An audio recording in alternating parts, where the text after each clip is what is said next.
In this video, I'm going to talk about design of the horizontal alignment. पिछली video मैंने SSD discuss कर लिया था, OSD discuss कर लिया था. अब हम बात करेंगे design of the horizontal alignment. इसमें क्या है? The design speed is the speed at which road geometrics are designed. मतलब जब हम रोड डिज़ाइन करते हैं तो किसी पर्टिकुलर स्पीड पे डिज़ाइन करते हैं, उसको डिज़ाइन स्पीड बोलते हैं. It is the 98th percentile speed, which means 98% of the vehicle will either moving at this speed or lesser than that. 98th percentile speed क्या होता है कि 98% ऑफ द ड्राइवर इस स्पीड के साथ मूव करेंगे या इससे कम स्पीड पे मूव करेंगे. ठीक है, मतलब जो 2% होंगे वो इससे कुछ ज़्यादा होंगे. जो 2% ड्राइवर होंगे वही कुछ इस ज़्यादा स्पीड पे मूव करेंगे इस डिज़ाइन स्पीड से. बाकी जो 98% ड्राइवर होंगे या इससे कम पे मूव करेंगे या इस पे मूव करेंगे. ठीक है, अब ये कुछ एक टेबल है जो हमारे IAS कोड में दिया है. ये क्लास ऑफ द रोड्स हैं: national highway, oblique state highway, major district road, other district road, village road. तो इसके लिए प्लेन और रोलिंग टेरेंस हैं कि कैसा है टेरेन, वहाँ पे प्लेन है कि रोलिंग है. प्लेन के लिए रोलिंग स्पीड 100 है, मिनिमम स्पीड 8 है. वैसे रूलिंग स्पीड 80 है, मिनिमम स्पीड 65 है. ये एक टेबल है, ये आपको जितने भी हमारे ये कॉम्पिटिटिव एग्ज़ाम्स होते हैं जैसे कि जेई वगैरह के, उसमें क्वेश्चन आ जाता है कि रूलिंग स्पीड बताओ NH के लिए कितनी होती है प्लेन टेरेन के केस में. ठीक है, वैसे ही टेरेन का एक क्रॉस स्लोप का टेबल है. ये सारे टेबल IRC कोड से लिए गए हैं, IRC कोड में दिए हैं. टेरेन कौन सा? प्लेन टेरेन के लिए क्रॉस स्लोप 0 to 10%, रोलिंग के लिए 10 to 25%, माउंटेनियस और हिली के लिए 25 to 60%. ठीक है, रूलिंग स्पीड क्या होती है हमारी? रूलिंग स्पीड बोलते हैं हम अपनी डिज़ाइन स्पीड को, जो हमारी डिज़ाइन स्पीड है.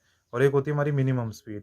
जो design speed of the NH in plain terrain, ऐसे आपको MCQs में क्वेश्चन आएगा. जैसे फॉर एग्जांपल कि डिज़ाइन स्पीड बताओ NH की प्लेन टेरेन में. तो प्लेन टेरेन में कितनी डिज़ाइन स्पीड? NH की 100, या रूलिंग स्पीड बोलते हैं इसको. जैसे मिनिमम डिज़ाइन स्पीड कितनी है प्लेन टेरेन के केस में? 80. तो ऐसे आपको क्वेश्चन आ सकता है. वैसे अगर रोलिंग टेरेन पूछा होगा तो आपको ये याद करना है. तो ईजी है याद करना, इसको आप लर्न करना भी बहुत आसान है. देखो 100, 80, 65, 50 ये याद कर लो. उसके बाद 80 से स्टार्ट करो, 80, 65, 50 यहाँ तक सेम, फिर 40, फिर यही चीज़ आगे लिख दी है दोबारा, फिर 65 से दोबारा शुरू किया है, एक 35 नई स्पीड आ गई है. ये टेबल लर्न करना बहुत ईजी है. वैसे ये क्रॉस स्लोप्स दिए हैं डिफरेंट टेरेन्स के लिए. ठीक है, ये आगे है हॉरिजॉन्टल कर्व. हॉरिजॉन्टल कर्व क्या होती है? When any vehicle travels in horizontal curve, it is subjected to centrifugal force which is acting in outward direction of the road.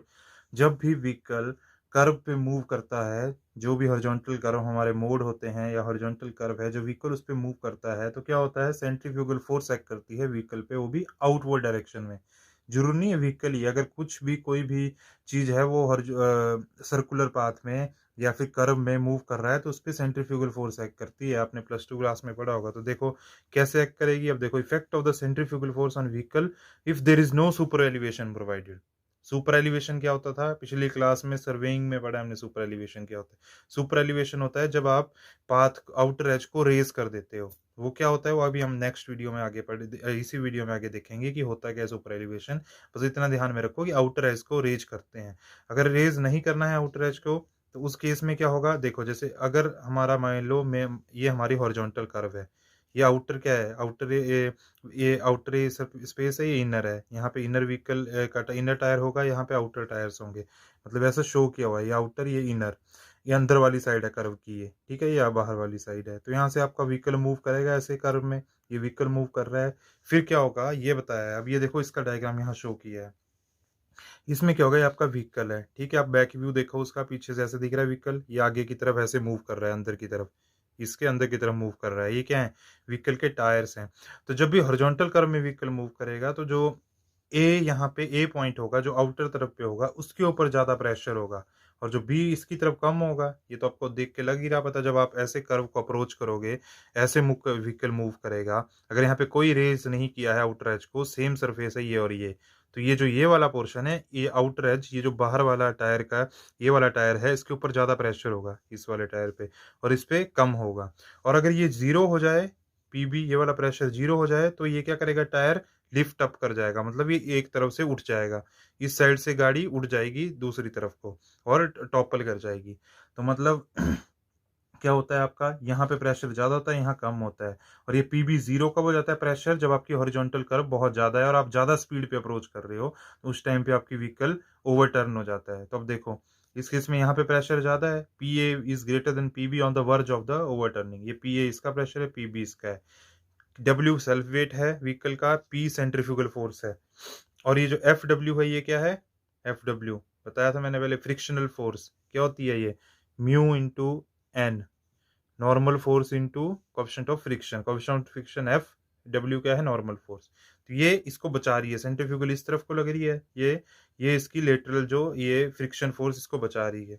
First है आपका ओवरटर्निंग। ओवरटर्निंग कब होगी हमारी, अब इस केस में देखो, जब P, ये P centrifugal force into height h, ये हाइट h है, A पॉइंट के अबाउट मोमेंट लगेगी, P इंटू h, और W इंटू ये B है टोटल विड्थ, इंटू B/2 यहाँ तक A पॉइंट के अबाउट मोमेंट लग रही है। तो ये वाली मोमेंट इस तरफ को मूव करेगी व्हीकल को, मतलब व्हीकल ऐसे को टर्न करना शुरू होगा। और जो ये वाली फोर्स है ये व्हीकल को बचा रही है, W इंटू B/2। बट जब ये दोनों इक्वल हो जाएंगी, ये दोनों फोर्सेस, तब क्या होगा, ओवर टर्निंग हो जाएगी। तो पे इंटू एच और डब्ल्यू इंटू बी/2 मोमेंट्स जब इक्वल होंगी तो व्हीकल क्या करेगा, ओवर टर्न करेगा, मतलब ऐसे को टर्न कर जाएगा दूसरी तरफ को। ठीक है, तो ये P/W is equal to B/2H यहाँ से आ गया। P/W को हम बोलते हैं इम्पैक्ट फैक्टर और सेंट्रीफ्यूगल रेशो।